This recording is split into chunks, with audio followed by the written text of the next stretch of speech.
Hi guys, and welcome to my all you need to know about Fortnite video. And as it says on the tin, I'm going to be explaining very quickly everything major you need to know about Fortnite. So let's begin with the story. The world has been completely covered in a purple hellish storm, and out of these storms came zombies. So many in fact that the entire world was overwhelmed and overrun. Now the last remaining humans are trying to band together where they can take back Earth one base at a time.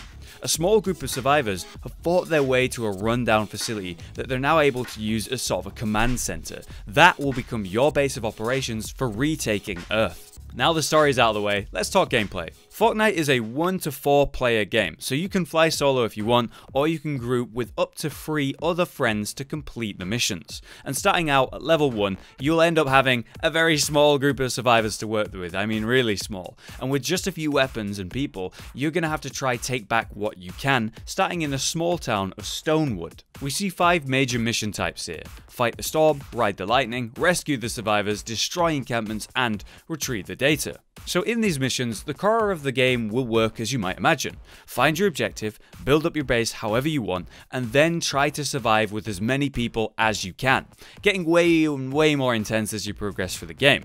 You're not really limited, you can build however you want to the point of very silly looking bases if you want, but yes, you'll also be able to create massive forts, build death mazes filled with traps, and get in there close and personal yourself too if you like. The question is, how much ammo do you actually have? How much resources did you find before the zombies attack? Is there a weak spot in your defenses? It all gets crazy complex and a bit intense as the game gets harder. The zombies themselves are going to come in different types. The brain dead husks will be easy to start with, but it will get harder and harder as you go. When they start attacking you from range, when they have explosives, when they smash through your walls without a care as a big ogre, things get harder. But you'll also get 4 different classes to work with yourself, coming in the form of Outlanders, Soldiers, Ninjas, and Constructors. Outlanders are great for finding the resources you'll need to create your bases, weapons, and traps. Soldiers are meant to do the dirty work and get in there and blast the zombies. Ninjas are fast on their feet with agile movement and powerful melee attacks. They can take out the deadly targets or lead hordes into traps. Finally, Constructors are your main builders. They're going to build faster and repair quicker than anyone else. But each and every class can build anything and get in there and do some damage, find resources, and win however they want. You're not really limited, just some classes are better than others at certain tasks. You're not going to be alone out there though. You are saving lives, and these lives do want to help you save more. You can bring defenders with you and place them around your force. They're going to do as much damage as they can, and some of these defenders can be real powerhouses, or, well, really weak. Don't use the weak ones. As you begin to save more and more survivors, you'll end up with quite the roster of people, sort of a small army in your original base. To help keep things ordered, you'll be able to squad these guys up and create different teams to do missions based on what you need. Sure, you still have your A team that you use to do the best, hardest missions, but what happens to the bases you've left behind? The shield bases in each zone need to be defended, so you better man those walls. On top of that, you can send these squads out on missions while you're doing your own, and they can go gather resources or save other survivors while you do missions too. Let's check out the armory next. The game boasts a large selection of weapons to use, be it one of the many melee weapons, ranged weapons, or traps. To name a few, there's swords, pistols, assault rifles, shotguns, snipers, rockets, spears, healing zones, poison gas, jump pads, spikes, darts, and more. Oh my god. You'll be able to craft whatever you want.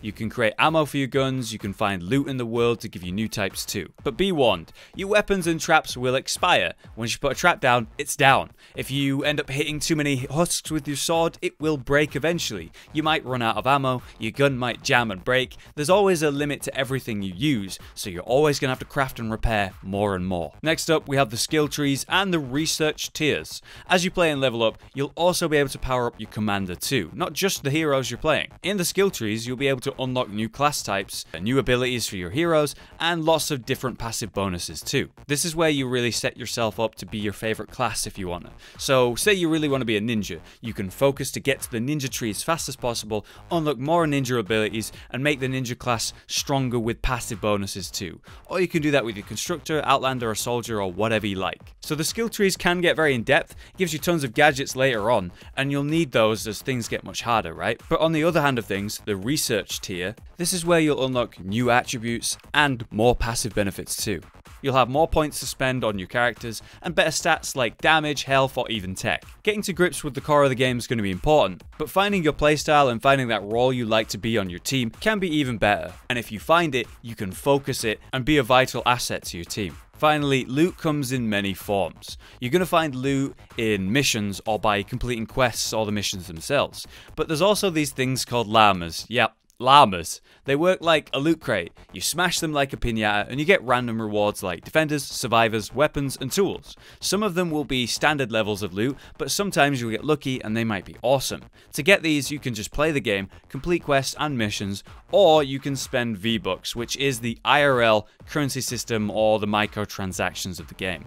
If you want to buy llamas to get loot faster, you can. From the looks of things, there seems to be a really in-depth aspect to this game. You've got all of the mini things that you can do with your army and have them doing their own things. You've got to make sure that the bases that you take are defended in certain places, and there's hundreds of missions to go complete as well. Though you can play the game completely solo, I think this game is mostly built for playing with a friend or multiple friends and building these ridiculous forts that can get completely out of hand. If you like tower defense games, Fortnite is just that. But there you have it. Everything major you need to know about Fortnite as you dive into its world. Good luck, guys.